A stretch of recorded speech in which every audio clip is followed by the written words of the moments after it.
तो अभी आपको, आपने जो वीडियो देखे उनमें से आपने क्या क्या देखा, आप बताएंगे उसके बारे में। उसमें वही सब है। अभी तो एक बार धृतराष्ट्र और देखिए, क्या बोलते एक चीज तो हैं सबसे पहले दिमाग से ये दुर्योधन। निकाल दीजिए, एक चीज ये निकाल दीजिए दिमाग से कि वही सब है, वही सब। आप जब तक कहानी की तरह देखेंगे तब तक आपको कुछ समझ में नहीं आएगा, है ना। वहां पे जो है वो मेन चीज क्या है, एक चीज मुझे यहाँ आपको समझाना पड़ेगा कि मेन चीज है वहां पे धृतराष्ट्र का मोह है, जो हम सब में होता है। ठीक है। वो धृतराष्ट्र धन का का भय। मोह, दुर्योधन का डर, है ना। इसे हम्म, इस तरह से आप देखेंगे तभी समझ पाएंगे। दुर्योधन का डर है, अर्जुन का मोह है, ठीक है, हम्म, हम्म, और कृष्ण का सत्य है। ठीक है। हम्म, हम्म, कृष्ण का सत्य, ये लिख लीजिए आप, जब लिखेंगे तभी समझ पाएंगे। अब देखिए हमारे अंदर क्या क्या है ना। हमारे अंदर क्या क्या है, हमारे अंदर मोह है, डर है, समाज की परवाह उम्मीदें हैं, मान्यताएं हैं, ये सब हमारे अंदर भी है कि नहीं है। और यही नहीं है है। यही जो चीजें हैं, यही हमारे दुख का कारण है। और गीता हमें इस तरह से समझना है कि ये जो हमारी चीजें हैं इन्हें हमें समाप्त करना है ना, कहानी नहीं सुनना है। तो हमें गीता को समझना किस तरह से है कि जो ये मोह है हमारा, ये खत्म हो जाए, जो ये हमारा समाज से डर है ये खत्म करना है, जो हमारी किसी से उम्मीदें हैं ये सब हमें खत्म करना है। जब तक हम इन्हें खत्म नहीं करेंगे तब तक हम अपने आप में जो सोच रहे हैं ना कि हमारा दुख कम हो जाएगा, वो कम नहीं, है ना। हमें अपने दुख को खत्म करना है। इसलिए मैं आपको गीता सुनने को बोलती हूँ, क्योंकि वहां पे इन्हीं चीजों पे बात की गई है कि इनके दुख को कैसे खत्म किया जाए। अर्जुन खड़े हैं युद्ध भूमि में, उनसे युद्ध नहीं हो पा रहा है। आप खड़े हैं अपनी जिंदगी में, आप निर्णय नहीं ले पा रहे हैं। आप भी निर्णय नहीं ले पा रहे, अर्जुन भी निर्णय नहीं ले पा रहे। अर्जुन निर्णय क्यों नहीं ले पा रहे, वो चीज आप पढ़िए, उसमें सुनिए कि क्यों नहीं ले पा रहे।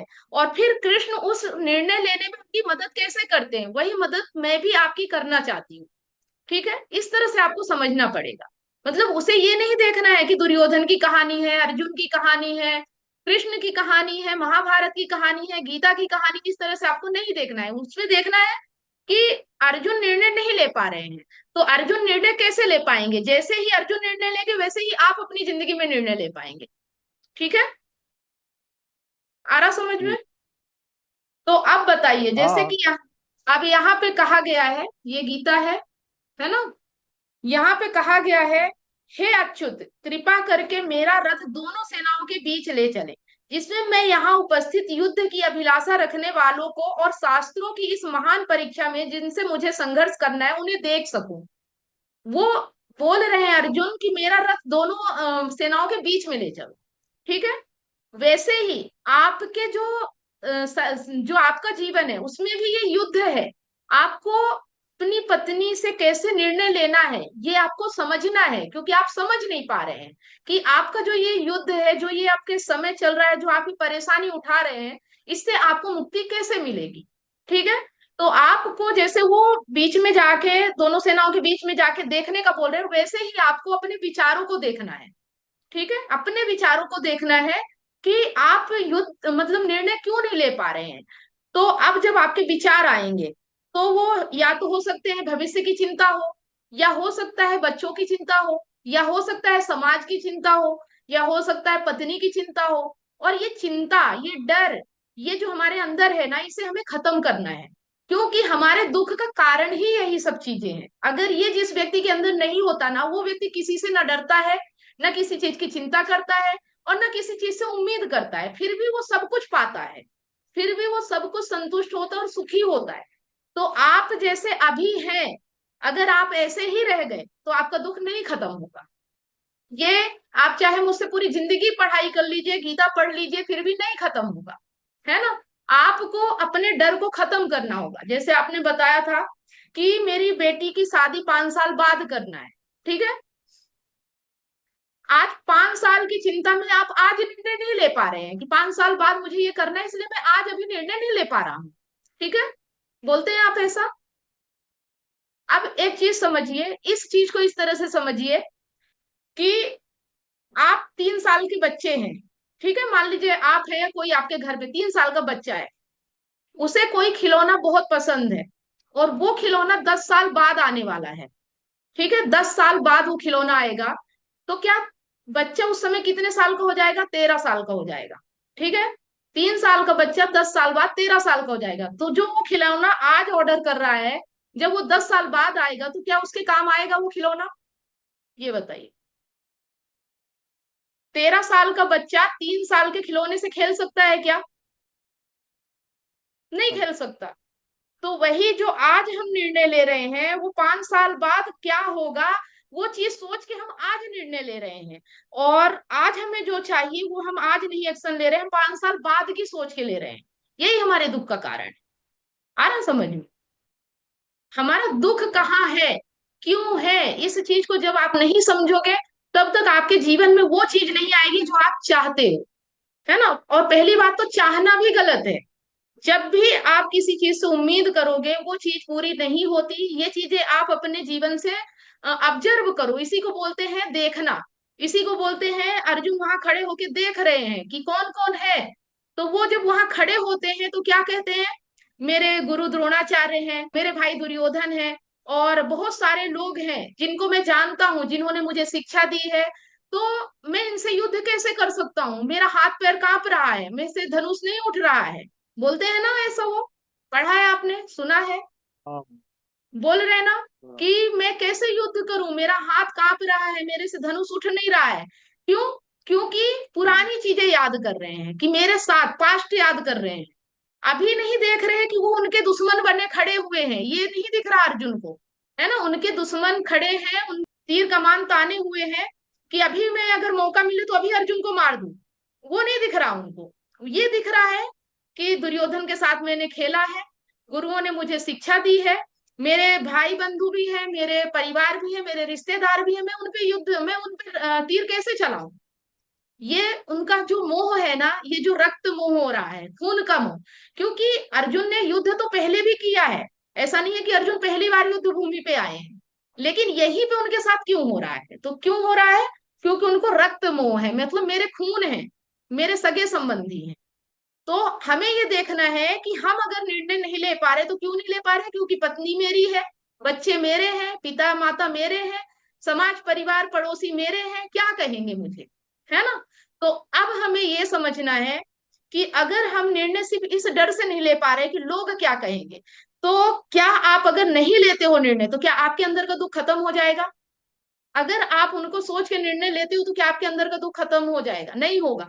तो आपके अंदर के दुख को खत्म करने के लिए गीता है ना, ताकि आपको बता सके कि समाज परिवार बच्चे ये सब होते हैं हमें आनंद देने के लिए, सुख देने के लिए।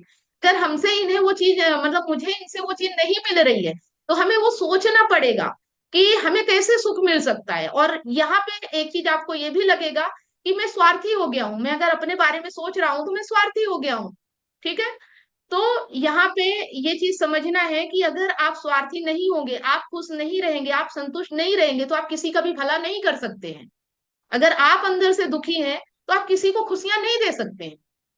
है ना? तो इतना तो स्वार्थ रखना ही होगा। अगर ये स्वार्थ नहीं रखेंगे तो फिर आप निर्णय ले ही नहीं पाएंगे। ठीक है? तो अभी आप जो सही है, अगर आपको अपनी पत्नी से तकलीफ है, उसको देखिए कि वो तकलीफ आप किस तरह से खत्म कर सकते हैं। और अगर नहीं खत्म कर पा रहे हैं तो उसे समझिए कि कौन सी चीज रोक रही है आपको। उस रोकने वाली चीज को देखिए, क्या वास्तव में जो ये रोक रहा है ये अभी उपयोगी है मेरे लिए? नहीं उपयोगी है। अगर अर्जुन वहां खड़े होके ये देख रहे हैं कि मेरे पिता है, मेरे भाई है, मेरे गुरु हैं, तो ये सब पहले थे, आज वो उनके दुश्मन है। अगर आज उनको दुख मिल रहा है, आज वो युद्ध भूमि तक पहुंच गए हैं, तो सिर्फ उनका रिश्ता क्या है, वो उनके दुश्मन है। लेकिन वो दुश्मन नहीं देख पा रहे हैं, वो देख रहे हैं कि ये मेरे रिश्तेदार है, नातेदार है। अगर रिश्तेदार नातेदार होते तो युद्ध भूमि में आना ही क्यों पड़ता? समझ रहे? युद्ध होता ही क्यों? तो अगर आपकी पत्नी आपकी है, आपके समाज आपका है, सब कुछ आपका है, तो फिर आप दुखी क्यों है? अगर सब आपके लिए है तो आपको दुख नहीं होना चाहिए। और अगर दुख हो रहा है तो फिर आप पहले अपने दुख को खत्म कीजिए, उसके बाद सबकी चिंता कीजिए। है ना? आपका दुख कैसे खत्म हो सकता है, उस पे आज एक्शन लीजिए, कल का मत सोचिए कि कल क्या होगा, कल क्या हुआ था, मैंने कितना किसके लिए किया है, वो सब भूल जाइए। और आज अभी देखिए कि आप ऐसा कौन सा निर्णय लेंगे जो आपको अभी रिलैक्स देगा, अभी आपको मतलब आराम देगा, अंदर से सुकून देगा। थोड़ा तकलीफ होगी, थोड़ा दर्द होगा, थोड़ा कुछ टूटेगा, कुछ परेशानियां आएंगी, लेकिन वो थोड़ी सी रहेंगी। जैसे कि अगर आपके हाथ में चोट लग गई है तो टांका लगवाने जाओगे तो दर्द होगा, लेकिन वो टांका आपके घाव को भरेगा, है ना, वो दर्द भी जरूरी है लेना। वैसे ही आज आप जो निर्णय लोगे वो आपको दर्द देगा, लेकिन वो आगे के दर्द को खत्म करने के लिए वो दर्द होगा। लेकिन अभी आप अगर नहीं लगवाओगे टांका, तो वो घाव अगर खुला रहेगा तो वो आपके चोट को कभी भरने नहीं देगा। जिंदगी भर आप उस दर्द से तड़पते रहोगे। समझ रहे हो? तो आपको निर्णय लेना है। और यही सब चीजें इसमें, अब देखिए अर्जुन क्या करे, मुझे उन लोगों को देखने दीजिए जो यहाँ पर धृतराष्ट्र के दुर्बुद्धि पुत्र दुर्योधन को प्रसन्न करने की इच्छा से लड़ने के लिए आए हुए हैं। अब यहाँ वो देखने गए हैं कि ऐसे लोग जो कि इतने अच्छे थे वो दुर्बुद्धि दुर्योधन की तरफ से लड़ने आए हैं, मुझे उनको देखने दीजिए वो कैसे हैं। तो एक चीज ये भी सोचने की बात है कि जब आ, वो राज्य सजा था और द्रौपदी का चीरहरण हो रहा था, जहां पे द्रौपदी को घसीटा जा रहा था, वहां भी तो यही लोग थे ना। तब तो इन्होंने अपनी आंखों पे पट्टी बांध लिया था, कोई भी नहीं बोला था कृष्ण के अलावा। कोई बोला था क्या जब कृष्ण ने साड़ी द्रौपदी की बढ़ाई थी, उसके अलावा उस पूरे राज्यसभा में किसी ने द्रौपदी की मदद की थी क्या उस वक्त? सबने अपने अपने मुंह कोई बंद रखे थे, कोई ने न मदद नहीं की थी। तब भी क्या अर्जुन को समझ में आया कि ये सब पहले भी हो चुका है ना? सब मतलब हमें समझ में ही नहीं आता कि हमारे जीवन में परेशानियां आ क्यों रही हैं। हम उसे निगलेक्ट करते हैं, उसे नजरअंदाज करते हैं, हम समझ नहीं पा रहे हैं। हम सोचते हैं कि शायद इससे, ये जो उम्मीद है ना कि शायद इससे सब कुछ ठीक हो जाए, पर ऐसा होता नहीं है। ये उम्मीद खत्म करना, अभी कैसे ठीक हो सकता है, हमें उस पर बात करना है। अभी कैसे ठीक हो सकता है? अभी आपकी प्रॉब्लम आपकी पत्नी से है, तो ना बच्चे के बारे में सोचिए, ना पिता माता के बारे में सोचिए, ना समाज के बारे में सोचिए। अभी आपके सामने आपकी पत्नी है, और आप अपनी पत्नी से कैसे निर्णय ले सकते हैं, क्या निर्णय लेंगे कि आप जो उसके बारे में सोच रहे हैं, जो तकलीफ हो रही है, दुख तकलीफ आपकी खत्म हो जाए। वो एक्शन आपको लेना होगा। अगर नहीं लेंगे, उसे टालेंगे, तो ये कांटा आपके जीवन भर गड़ा रहेगा और आप चुभता रहेगा, आप दर्द से कराते रहोगे, लेकिन दर्द से मुक्ति नहीं मिलेगी आप। ठीक है? अभी यहाँ पे सिर्फ आपकी पत्नी और आपके बारे में सोचना है। अब इसी के लिए ये सारी चीजें हैं, यही अर्जुन देखने गए हैं। अब वहां पे अर्जुन को देखना है, और यही पूरा 18 अध्याय है कि वो पल कब आएगा जब अर्जुन निर्णय लेंगे कि मुझे इन्हें मारना है, क्योंकि मार नहीं पा रहे हैं। इसीलिए ये सारी गीता है। अगर वो सीधे जाके युद्ध कर लेते तो गीता सुनाने की जरूरत ही नहीं होती। आप भी अगर आपके जीवन में तकलीफ आई, अगर आप सीधे सीधे निर्णय ले लो, जैसे बहुत से लोग ले लेते हैं, तो मुझे नहीं रहना ऐसी पत्नी के साथ जिससे मेरा विचार नहीं मिल रहा, जिससे मेरे जीवन अच्छा नहीं चल रहा है, जो मेरे बातों को नहीं समझती है, जो मुझे भरोसा नहीं दिला सकती, जो मुझे मतलब इग्नोर कर रही है, मुझे नहीं रहना ऐसे व्यक्ति के साथ।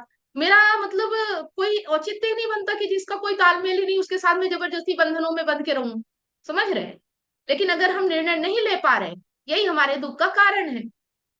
आ रहा समझ? देखिए, अगर मैं कहूं, मैंने जैसे हर बार अपने आप को बताया है, तो आज मैं अगर अपने पति के साथ रह रही हूँ तो सिर्फ इस वजह से कि मेरे पति मुझे रोकते नहीं टोकते नहीं, मेरे जीवन में मुझे क्या करना है कभी कुछ बताते नहीं, और कुछ रोकना भी नहीं है। अपनी जिंदगी वो जी रहे, मैं अपनी जिंदगी जी रही हूँ। उनकी जिंदगी का जो काम है वो कर रहे, मेरी जिंदगी का जो काम, हमारे बीच बंधन बिल्कुल नहीं है। मतलब जो शादी वाला बंधन होता है ना, वो बंधन हम खत्म कर चुके हैं। कि हमें कोई बंधन नहीं कि पत्नी है तो नीचे दब के रहना है, कि पति है तो हावी ही रहेगा, ये सब बंधन हमारे बीच नहीं है। एक इंसान के नाते, एक इंसानियत के नाते हम साथ रह रहे हैं। अगर ऐसा रिश्ता है तो आप साथ रह सकते हो। लेकिन अगर जहाँ पे ये है, मेरी पत्नी मेरा पति मेरे हिसाब से चले, मैं मुझे ये चाहिए, उससे मिलना ही चाहिए, ये उम्मीदें जब तक लेके चलेंगे ना, आप रिश्ते में कभी सुखी रह ही नहीं पाएंगे। समझ गए? आ रहा समझ में? इस चीज को आपको खत्म करना है। हाँ।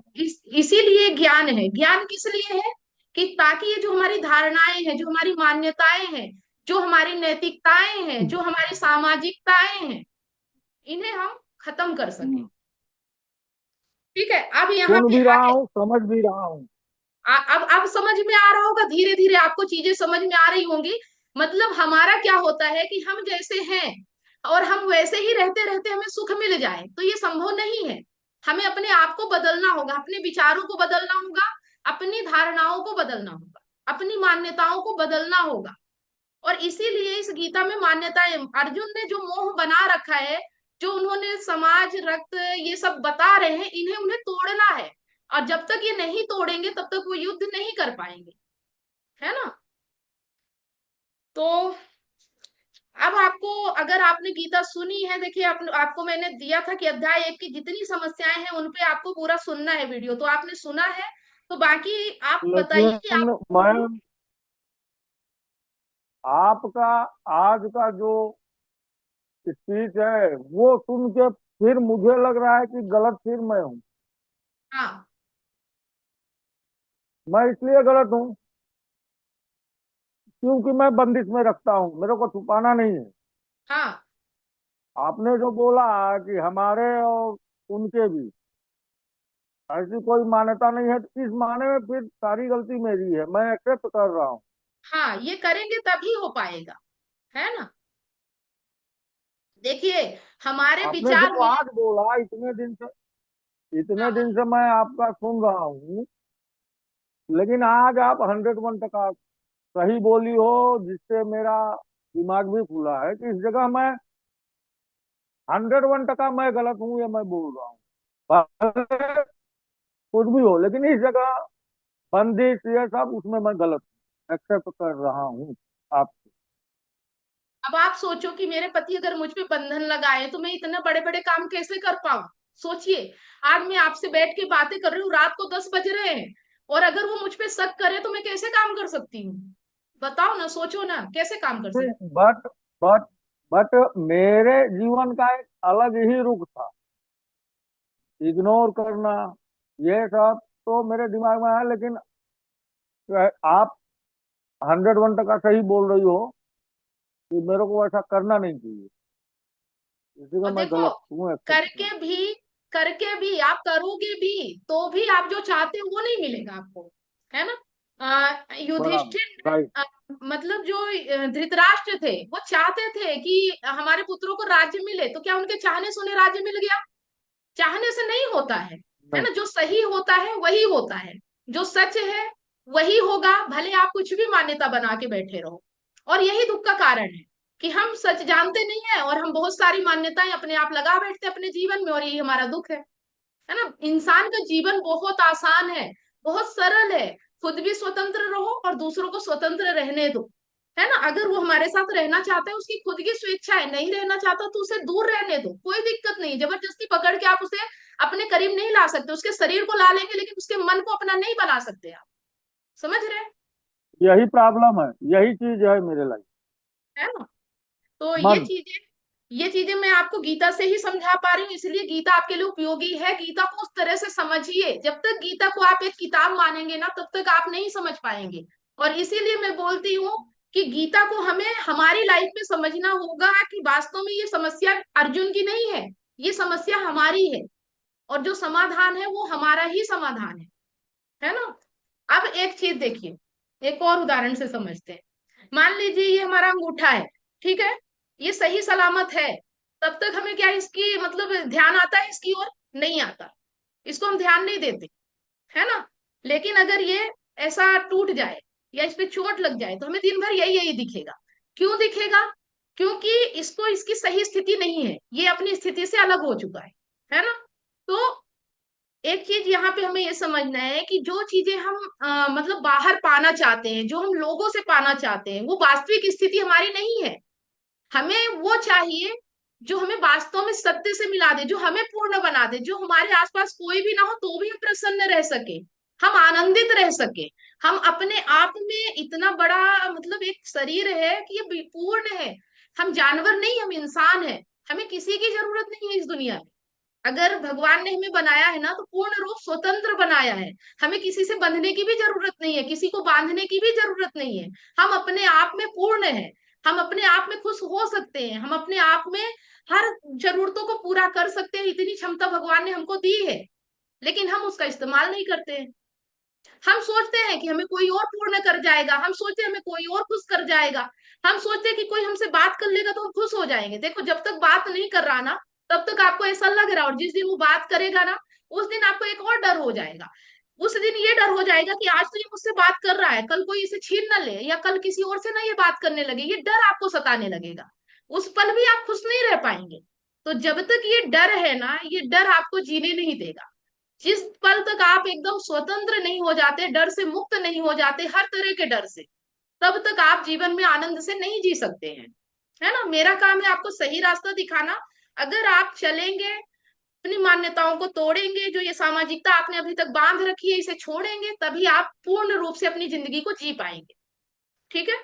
और एक चीज और यहाँ पे उदाहरण से समझते हैं, मैं जिम जाती हूँ, वहां से मुझे एक चीज समझ में आती है कि हम जब जिम जाते हैं ना तो हमारे शरीर में दर्द होता है, मतलब ये मसल्स टूटती हैं, है ना, जब टूटती हैं तो दर्द होता है, लेकिन फिर ये हमें मजबूत बना के जाती हैं। बाद में 2-3 दिन दर्द के बाद इसमें इतनी मजबूती आ जाती है कि हम कुछ कुछ भी वजन उठाने के लिए, कुछ भी झेलने के लिए सक्षम हो जाते हैं।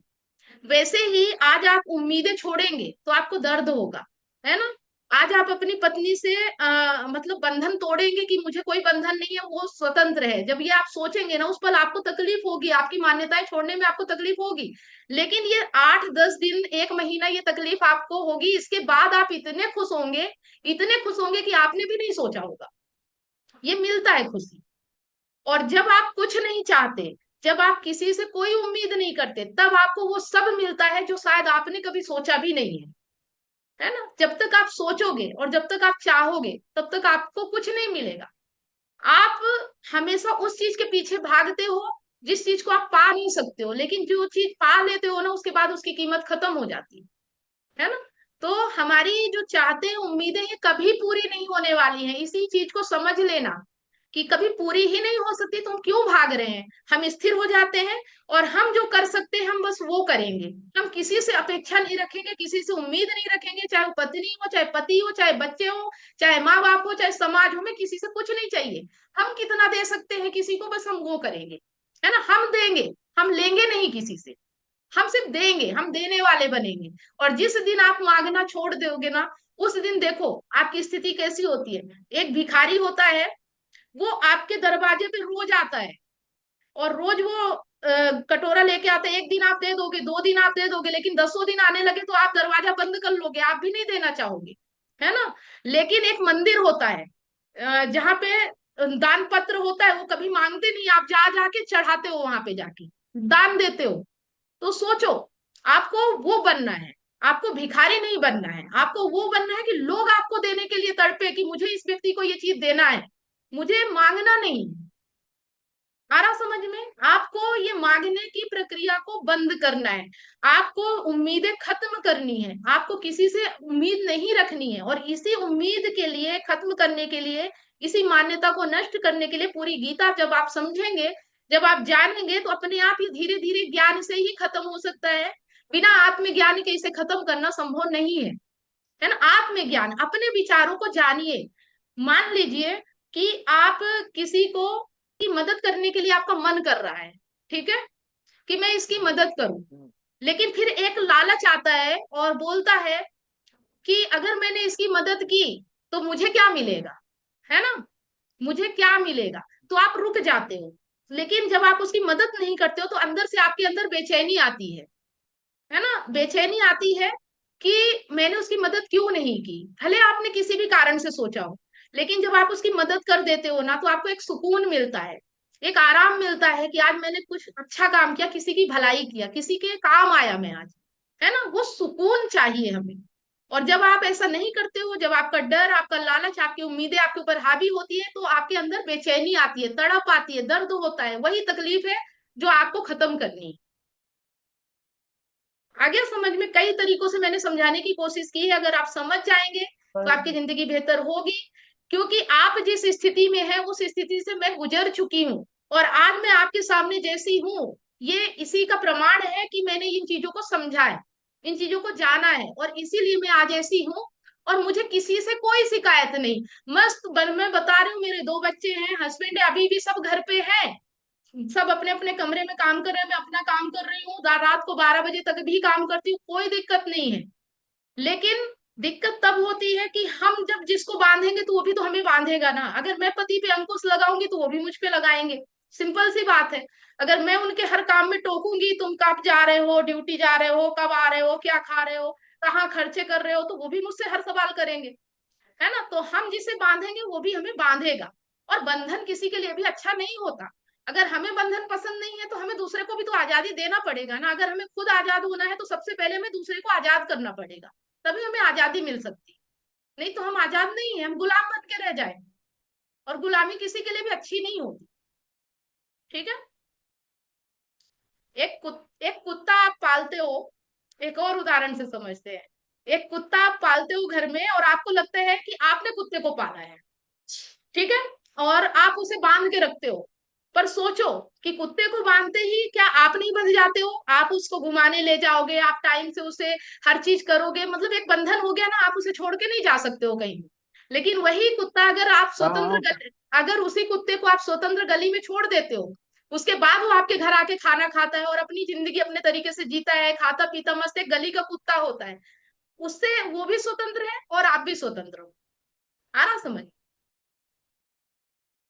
बराबर। राइट। ये बंधन, ये जो शादी का बंधन है, मेरी पत्नी है, एक इंसान की तरह देखिए ना, आप भी एक इंसान है, उसे भी इंसान की तरह देखिए। आपकी भी कुछ सोच है, कुछ अलग मान्यताएं हैं, उसकी भी कुछ अलग धारणाएं हैं। तो जब आप अपने आप को बदल पाने में इतना तकलीफ हो रही है, तो वो भी अपने आप को बदलेगी, तो उसे भी तो थोड़ा टाइम देना पड़ेगा ना, थोड़ी तकलीफ भी होगी। और जो ज्ञान आपको मिल रहा है, अगर वो ज्ञान उसे नहीं मिल रहा है, तो कैसे बदल जाएगी? ये सोचिए। अगर उसे बदलना है तो सही है। सबसे पहले हमें उस राह पे चलना है। और धीरे धीरे, अगर आप अच्छे पति हैं तो धीरे धीरे उसे इस ज्ञान की राह पे लेके आइए। तभी उससे बदलने की उम्मीद कीजिए। खाली बातों से कोई नहीं बदलता है, कह देने से कुछ नहीं होता है ना। जैसे आपको उससे उम्मीद है, वैसे उसके किसी, पास ज्ञान है, उसके पास बहुत ज्ञान है, उसको मोह माया से कोई मतलब नहीं। ये आपको लगता है। ज्ञान नहीं है तभी वो भटक रही है। अगर ज्ञान हो जाए ना तो भटकना बंद कर देगी। जिस दिन तक वो भटक रही होगी ना किसी भी चीज के लिए, तो समझ जाओ ज्ञान नहीं है। अगर कहीं ना कहीं आप दुखी है ना, तो दुखी वो भी है। ऐसा नहीं है कि उसे दुख नहीं है, दुख उसे भी है। आपको अपना दुख दिख रहा है, उसको उसका दुख समझ में आ रहा होगा, इसीलिए वो आपसे दूर है, इसीलिए वो आपको इग्नोर कर रही है। कुछ तो रीजन है उसके अंदर। उस चीज को समझने की बजाय आप उस पे और भी की करती नहीं है, आरोप लगाते हैं, झगड़ा करते होंगे, कुछ तो होता होगा ऐसा, और दूरियां बढ़ती जा रही हैं, राइट राइट। है ना। राइट। मतलब उसके अंदर की भावना को समझिए कि वो ऐसा क्यों नहीं कर पा रही है, कहाँ पे कमी आ अब देखो, रही है। सामने वाला किसी मैटर में खुल के बात करे तब तो समझे ना भाई। तो सामने वाले को ऊपर छोड़ दीजिए, उसके बारे में आप क्यों सोच रहे हैं? ठीक है। अगर आप उसके बारे में सोच रहे हैं ये गलत है। आप तो अपने बारे में सोचिए ना, अपनी जिंदगी को बढ़िया बनाइए। क्या कमी है आपके पास ये बताइए। किस चीज की? आप अच्छे खासे पैसे कमा रहे हैं, आप अच्छे खासे हेल्दी व्यक्ति है ना, बीमार है। देखो किसी को बीमारी की तकलीफ है, सब कुछ अच्छा मिल गया लेकिन वो बीमार है तो उसको तकलीफ है। आप कम से कम इस तरह से तो अच्छे हैं ना। ये सोचिए कि आपको भगवान ने जो दिया है वो काफी है आपकी जिंदगी जीने के लिए, लेकिन आप बहुत सारी उम्मीदें करके रखे, मुझे ये भी मिलना चाहिए, मुझे ये भी मिलना चाहिए, सब कुछ मुझे। पूरा सम्राट अशोक ने पूरा राज्य जीत लिया, पूरा भारत जीत लिया, फिर भी उसे शांति नहीं मिली। सब कुछ मिल जाए फिर भी कुछ तो कमी है ना। गौतम बुद्ध के राज्य में किस चीज की कमी थी? पत्नी थी, नर्तकियां थी, बच्चा हुआ, सब कुछ हुआ, क्यों उन्होंने सब कुछ छोड़ दिया? क्योंकि कहीं तो कुछ कमी है। जो आप सोच रहे हो ना कि ये पा लेने के बाद मुझे सुकून मिलेगा, नहीं होने वाला, है ना।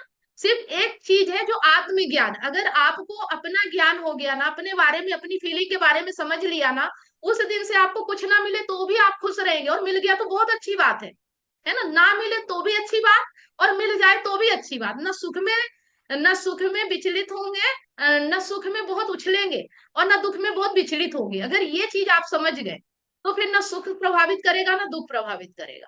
फिर जीवन में कुछ है ही नहीं, हम किसी से दुखी यही नहीं हो तो मेरे सकते। जीवन का। तो मैं ये बता रही हूँ कि बस हमें ये देखना है कि हमें जो मिल रहा है ना, वो हमारी किस्मत समझ लीजिए, भाग्य समझ लीजिए, लेकिन हमारे कर्म से जो हमें मिलेगा हम वही लेंगे, नहीं मिलेगा तो हम उसे मांगेंगे भी नहीं, है ना। हम जो डिजर्व करते हैं हमें वो मिलता है।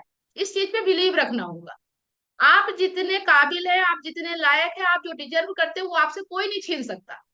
लेकिन आप जो चीज मांग रहे हैं ना, जिसके पीछे आप पड़े हुए हैं, इसका मतलब ये शायद आप उस चीज को अभी डिजर्व नहीं करते हैं, इसलिए वो चीज आपसे दूर है।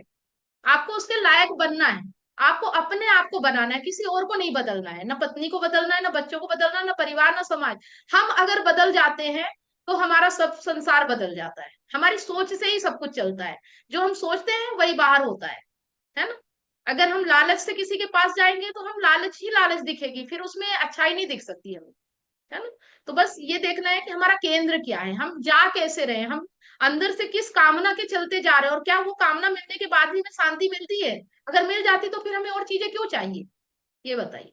इतनी सारी काउंसलिंग करने के बाद मुझे रियलाइज हुआ कि लोग अपने रिलेशनशिप और लाइफ से कितने ज्यादा परेशान हैं। जबकि मैंने अपने यूट्यूब चैनल और फेसबुक पेज पर हजारों वीडियो रिलेशनशिप से रिलेटिव फ्री में डाल रखी हैं, फिर भी लोग पर्सनल काउंसलिंग चाहते हैं। नमस्कार दोस्तों, मैं कमलेश सोनी एक रिलेशनशिप कोच हूँ। 2019 से लेकर आज तक हजारों लोगों को मैंने फोन पर मदद किया है, जो लोग अपने रिलेशनशिप प्रॉब्लम्स को लेकर मुझे कांटेक्ट करते हैं। अब मेरा ये मिशन है, जो लोग रिलेशनशिप प्रॉब्लम्स को लेकर हताश और निराश है, ऐसे लोगों की मैं मदद करूं, ताकि लोग अपने रिलेशनशिप को खुद ही ठीक कर सके और जीवन में हमेशा खुश रहे, ना कि निराशा की ओर आगे बढ़े। काउंसलिंग की जरूरत क्यों है? उदाहरण के लिए, आप किसी बीमारी की चपेट में हैं, आपको बहुत सारे मेडिकल स्टोर दिखते हैं, आप अपनी मर्जी से जाकर मेडिकल स्टोर से दवाई ले लेते हैं, लेकिन बाद में पता चलता है कि दवाइयों की वजह से आपकी बीमारी तो ठीक नहीं हुई, लेकिन दूसरी बीमारी आपको हो जाती है या आपकी बीमारी और ज्यादा बढ़ जाती है। उसी तरह से आप यूट्यूब फेसबुक पे फ्री वीडियो तो बहुत सारे देख लेते हो, लेकिन आपको अपनी एग्जैक्ट प्रॉब्लम पता नहीं होती और कई चीजों को आप ट्राई करने लगते हो, जिसके वजह से